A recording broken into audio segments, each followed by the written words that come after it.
भाई जो गुरु वचन पे डट गए, कट गए फंद चुरा। जो पहले वीडियो बन चुका है जिसको आप जी Facebook page Pawan Das is live के ऊपर जाकर देख सकते हैं। परमेश्वर ने सर्वप्रथम श्री ब्रह्मा जी की महिमा की है वाणियों के माध्यम से, उसके बाद में श्री शंकर जी की महिमा हुई और तीसरे नंबर पर श्री विष्णु जी की महिमा चल रही है, जिनकी कुछ वाणियाँ संपन्न हो चुकी हैं और बाकी जो वाणियाँ हैं उनका अब गुरुदेव के आशीर्वाद से हम इस यथार्थ भक्ति बोध में किए गए अनुवाद को पढ़कर समझेंगे। वाणी। धर्मराय आद्य युगादि चेरा 14 कोटि कटक दल तेरा। परमेश्वर कह रहे हैं कि 21 ब्रह्मांड का जो धर्मराय है, जिसको काल ने सभी का कर्मा अनुसार लेखा जोखा करने के लिए नियुक्त किया गया है, कहते हैं यहाँ का धर्मराय तो हमारे परमात्मा के दरबार में सतलोक में आदि युगादि समय से नौकर है, चेहरा है, वो कर्मचारी है। ऐसे ऐसे ना जाने कितने धर्मराय करोड़ों अरबों खरबों की संख्या में सतलोक में परमात्मा के दरबार में उसकी नौकरी करते हैं। 14 कोटि कटक दल तेरा। जिस धर्मराय के पास में 14 करोड़ धर्मदूत हैं, यमदूत हैं, तो ऐसे ऐसे तो वहाँ सतलोक में अनंत हैं। सरलार्थ, धर्मराय अर्थात काल ब्रह्म का न्यायाधीश भी परमात्मा सत्य पुरुष का चेहरा अर्थात नौकर है। ऐसे ऐसे तो सतलोक में सतगुरु रामपाल जी परमेश्वर जी के नौकर हैं, मजदूर हैं, चेहरे हैं। धर्मराय की सेना में 14 करोड़ धर्मदूत हैं, जो मृत्यु के समय मनुष्य के जीव को निकालकर पकड़कर धर्मराज के दरबार में पेश करते हैं। धर्मराज की महिमा बताई है कि आपके 14 करोड़ तो सैनिक हैं, 14 करोड़ तो सैनिक हैं। वाणी। चित्रगुप्त के कागज माही और जेता उपजा सतगुरु साईं। यानी परमेश्वर सतगुरु रामपाल जी भगवान ने बताया कि इस 21 ब्रह्मांड में चित्र और गुप्त नाम के इस काल के दो मुख्य नौकर हैं, उसके दूत हैं, जो हर आत्मा का कर्मा अनुसार लेखा जोखा रखते हैं। वो सदैव हर आत्मा के साथ में रहते हैं। मतलब पूरा सिस्टम सतगुरु रामपाल जी परमेश्वर जी ने सेट किया हुआ है। ये जो मानव शरीर है, ये सतगुरु रामपाल जी परमेश्वर जी ने अर्थात कबीर परमात्मा ने बनाया है। और गुरुदेव ने बताया कि ये जो मानव शरीर है, ये एक कंप्यूटर है, कंप्यूटराइज है। इसमें ना जाने कितने आध्यात्मिक सूक्ष्म सॉफ्टवेयर उस परमेश्वर जी ने सेट कर रखे हैं। ये जो बॉडी है हमारी, जो हार्ड मास का शरीर दिखाई देता है, ये तो केवल एक कंकाल है, ये तो केवल एक चेचस है। बाकी सूक्ष्म रूप से परमेश्वर ने आध्यात्मिक सॉफ्टवेयर इसमें डाल रखे हैं। जैसे कंप्यूटर होता है और कंप्यूटर को सब्लिमेशन कर दिया जाता है, कीबोर्ड अलग होता है और उसका डैशबोर्ड अलग होता है, मॉनिटर अलग होता है, लेकिन उसके अंदर जो सॉफ्टवेयर डाले जाते हैं वो दिखाई नहीं देते हैं। वो सॉफ्टवेयर दिखाई नहीं देते, लेकिन सॉफ्टवेयर से ही कंप्यूटर अपना सारा काम करता है। तो इसी प्रकार परमेश्वर ने इस मानव शरीर के अंदर सारे सॉफ्टवेयर सेट कर रखे हैं। अन्यथा किसी भी चीज़ को देखकर पहले आभास हो जाना, दूर से किसी चीज़ को जानना, पहचानना, सुरती नृत्य के माध्यम से मन में तरह तरह के विचार आ जाना, सामने वाले व्यक्ति के हाव भाव को, बोलचाल को देखकर उसके विषय में आइडिया लगा लेना कि इस व्यक्ति के मन में क्या चल रहा होगा, इस व्यक्ति का स्वभाव कैसा है, ये सब कुछ हमें क्यों आभास होता है? ये सॉफ्टवेयर डाल रखे हैं सतगुरु रामपाल जी परमेश्वर जी ने। कोई भी कार्य हम करते हैं तो पहले ही हमारी आत्मा हमारे को मना कर देती है कि ये काम जो है गलत है, शराब पीना गलत है, मांस खाना गलत है, चोरी करना गलत है, दूसरे की बहन बेटियों को गंदी नज़रों से देखना गलत है। हमें पहले ही आभास हो जाता है, क्योंकि वो सॉफ्टवेयर परमेश्वर ने डाल रखा है। तो भाई और बहनों, परमेश्वर कहते हैं कोटि यतन कर मुकुट बनाया। ये जो मुकुट परमेश्वर ने हमारा बनाया है, इसमें सारे सॉफ्टवेयर सेट हैं, सब कुछ, क्योंकि यहीं से सब कुछ कंट्रोल होता है। तो ये सब कुछ परमेश्वर की रचना है। तो जो चित्रगुप्त है या धर्मराय है, उसके 14 करोड़ धर्मदूत हैं, 33 करोड़ देवी देवता हैं, ब्रह्मा विष्णु महेश है, 84 प्रकार की योनियाँ हैं, यक्ष गंधर्व किन्नर, जितने भी ये प्रजातियाँ जातियाँ जो भी हैं, कहते हैं ये सब कुछ उस परमेश्वर ने बनाई है। चित्रगुप्त के कागज माही और जेता उपजा सतगुरु साई। ये सब कुछ उस सतगुरु ने, उस कबीर परमात्मा सतगुरु रामपाल जी भगवान ने बनाए हैं। उपजा का मतलब सब कुछ उस परमात्मा से ही उपजा है, उत्पन्न हुआ है। चित्रगुप्त के कागज माही जेता उपजा सतगुरु साई। चित्र तथा गुप्त दो धर्मराय के दूत अर्थात लेखाकार हैं। सभी मनुष्यों का गुप्त लेखा रखते हैं, प्रत्येक मानव के साथ में रहते हैं। वे सर्व जीवों का हिसाब रखते हैं। पूरी सृष्टि काल लोक का हिसाब चित्रगुप्त के पास में है। ये गुप्त फिल्म बनाते रहते हैं।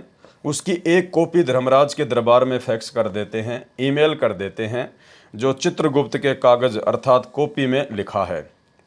ये सब सतगुरु अर्थात कबीर परमेश्वर जी ने उत्पन्न किया है। ये सब कुछ, ये चित्रगुप्त वगैरह, ये जितने भी सॉफ्टवेयर हैं, इस प्रकार की जो शक्ति हैं चित्रगुप्त के पास में, ये सब कुछ कबीर परमेश्वर सतगुरु रामपाल जी भगवान के द्वारा उपजाई हुई है, बनाई हुई है।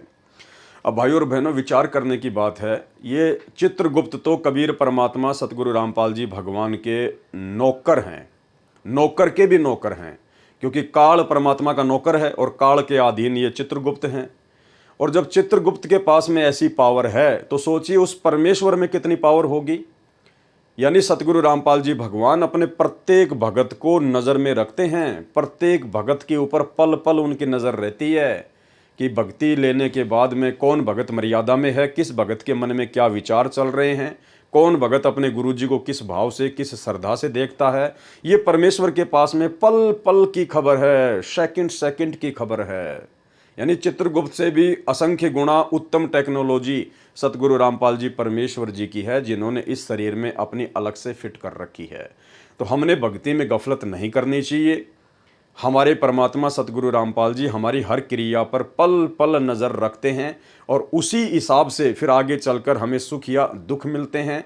इसलिए हम किसी भी स्थिति में परमेश्वर को, अपने गुरुदेव भगवान को दोष नहीं दे सकते हैं, क्योंकि गुरुदेव ने हमें जो देना था, जो भक्ति विधि बतानी थी, जो नियम मर्यादा बतानी थी, वो उन्होंने हमें बता दी। अब ये हमारा कर्तव्य, हमारा फ़र्ज है कि हम किस आधार से, ज्ञान को आधार बनाकर या ना बनाकर, इस भक्ति मार्ग पर आगे चलते हैं।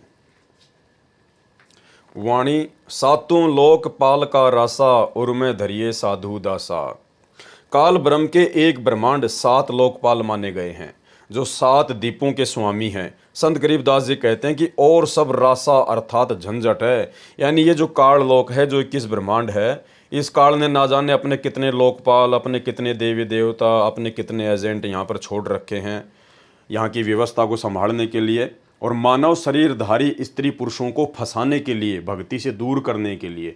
तो परमात्मा कहते हैं यहाँ सब कुछ रासा ही रासा है। रासा यानी झंझट, यहाँ सब कुछ बखेड़ा है, झंझट है, यहाँ से निकलने का प्रयास करो। उर्मे धरिए साधु दासा, और यहाँ से निकलेंगे कैसे? उर्मानी हृदय में, अपनी अंतरात्मा में साधु भाव लाइए, विनम्रता लाइए और भक्ति करके यहाँ से निकलने का प्रयास कीजिए। काल ब्रह्म के एक ब्रह्मांड 7 लोकपाल माने गए हैं, जो 7 दीपों के स्वामी हैं। संत गरीबदास जी कहते हैं कि और सब रासा अर्थात झंझट है। अधिक ज्ञान ग्रहण करने की बजाय नम्र भाव से संत का दास चेला बनकर भक्ति करके मोक्ष कराकर धन्य हो। यानी ज़्यादा वाद विवाद में नहीं पड़ना चाहिए, ज़्यादा अपने आप को ज्ञानी नहीं समझना चाहिए। भक्ति समझो और भक्ति समझ में आ जाए तो फिर अपनी भक्ति को पूरी करके यहाँ से निकलने का प्रयास करो। वाणी विष्णुनाथ है असुर निकंदन, संतों के सब काटे फंदन। क्योंकि ये जो वाणियाँ हैं, ये वाणियाँ श्री विष्णु जी की महिमा के अंतर्गत चल रही हैं। और विष्णु जी को महिमा देते हुए आदरणीय गरीबदास जी महाराज जी ने क्या कहा है कि विष्णुनाथ है असुर निकंदन, कि जो विष्णु भगवान है वो अपने भक्तों के जो फंदन हैं वो काटते हैं, अपने भक्तों को राहत देते हैं, उनके कष्टों का निवारण करते हैं। संतों के सब काटे फंदन, अपने भक्तों के सारे कष्टों को दूर करते हैं। श्री विष्णुनाथ जी राक्षसों का नाश करने वाले हैं तथा अपने संतों साधकों के सर्व फंद बंधन काट देते हैं। जबकि परमेश्वर ने हमें पहले ही बता दिया, जो हम पहले वीडियो में पढ़ चुके हैं असुर निकंदन रमेणी के सरलार्थ के अंतर्गत, कि इन सभी देवी देवताओं को केवल फोकट की महिमा दी जा रही है, बाकी सब कुछ करने वाला वो कबीर परमात्मा है। जैसे गुरुदेव ने वो मूसल और दादाजी का उदाहरण बताया था कि वो 1.5 वर्ष का बच्चा एक मूसल जो दीवार के सहारे खड़ा हुआ था, उससे कई गुना ज़्यादा वजन का था, उसको उठाने का और पकड़ने का प्रयास कर रहा था, लेकिन वो उसे नहीं पकड़ा जा रहा था। बच्चा रोने लगा तो दादाजी ने क्या किया कि मूसल को ऊपर से पकड़ लिया, और बच्चा अपने हाथ यूं करके समझ रहा है कि मैंने मूसल को पकड़ लिया और खुशी मना रहा है। अब दादाजी भी कह रहा कि वाह वाह मेरे बेटे ने मूसल पकड़ लिया, वाह वाह मेरे बेटे ने मूसल पकड़ लिया। जबकि हकीकत में मूसल तो दादाजी ने पकड़ रखा था। बेटे की इतनी हैसियत, इतनी औकात, इतनी पावर नहीं थी कि वो मूसल को संभाल सके, लेकिन उसको खुश करने के लिए दादा ने ऐसा किया।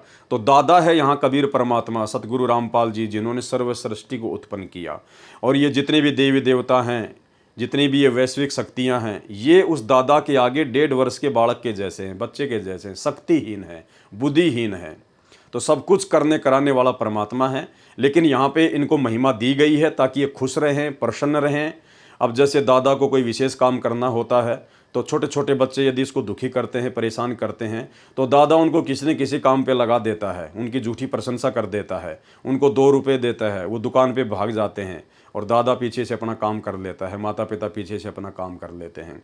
तो इस प्रकार ये देवी देवता, ये वैश्विक शक्तियाँ जो काल ने छोड़ रखे हैं यहाँ पर भक्ति का नाश करने के लिए, ये हम भक्तों को दुखी ना करें, परेशान ना करें, भक्ति मार्ग में किसी प्रकार की बाधा उत्पन्न ना करें। इसके लिए आप और हमारे को इन देवी देवताओं की फोकट महिमा में ये रमेणी बनाकर, ये पाठ बनाकर और रोजाना दोपहर के समय करने के लिए सतगुरु रामपाल जी परमेश्वर जी ने दी है। और कहा है कि विष्णु नाथ है असुर निकंदन, संतों के सब काटे फंदन। जबकि आज हमें पता चल गया है कि वास्तव में विष्णु कौन है और कौन अपने भक्तों के, संतों के और काल के भक्तों के भी फंदन काटता है। परमेश्वर ने हमें वेदों में पढ़ाया कि अग्नि तनूर असी, विष्णवे तवा सोमस्य तनूर असी, कबीर अंगारी असी, बंबारी असी, सवर ज्योति रितधाम आसी।